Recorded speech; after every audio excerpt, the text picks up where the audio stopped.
I mean, actually the two changeups they hit, maybe the one to Pujols was up a little bit, the one to Escobar was down.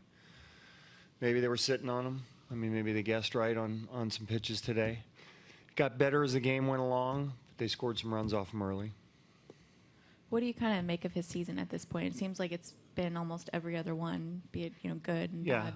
Sometimes for younger guys it takes a little while, especially after last year being up for a period of time, having success. Starting this year, having good games, having bad games. Sometimes it takes a little while to get consistent. He will. Seemed his stuff was good early on. He had 7 strikeouts early. How do you evaluate the strikeouts, and balance it with the costly mistakes? I mean, you get a couple pitches to hit, and they hit the ball at the ballpark, and it's one thing if they're singles. It's another thing if they're home runs, and when you hit home runs, especially with guys on base, you're gonna pay for it. We've asked you so much about Alonso, but he's established a new career high for home runs. Yeah, what are we in? Early May. It's been impressive.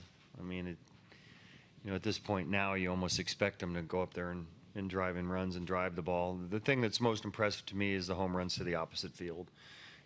Years past, if he had a home run, he was going to have to pull it, and now he's just driving the ball. He's just trying to make hard contact and using his legs, and when he gets the ball in the air, he's a strong guy. It's got a chance to go. It's just certainly breakthrough at this point for him, breakthrough year.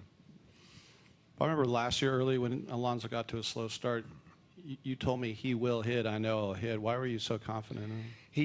It's just all the tools are there for it. It's just putting it all together, and he made some adjustments this year that he's sticking with, and he did it in spring training, and he'd take an 0 for 4 or whatever, and he would stick with it. So for me, it's just using the lower half and time syncing everything up with the upper half. He's always been strong. You watch his batting practices, even in years past, he has the ability to do it. Now he's doing it in the games. What are your thoughts on what you got from Josh Smith tonight?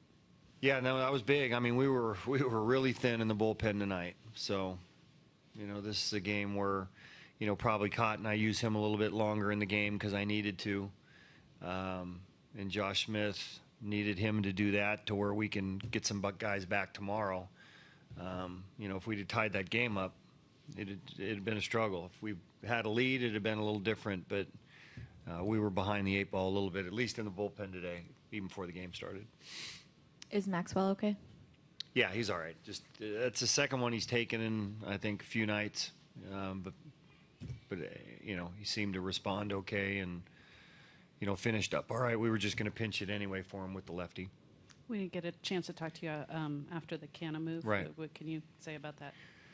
Yeah, Mark, when I talked to him and when the intent when we sent him down was to just get some consistent at-bats. We know Mark's going to do some damage, and we've seen it here before. Obviously, last year was, with the injury, missed most of the year, and then we wasn't playing full time here, and went down there and swung the bat pretty well. So it's about getting him back here, and now trying to keep him with consistent at bats, and potentially not just against lefties, because we know he can hit righties as well. And you know what? Decker did a good job for us. In the time we needed him to, he was leading off for a while and doing really well. Kind of fell off after a while, but with Raj out, we needed somebody to lead off, and he did a good job for us.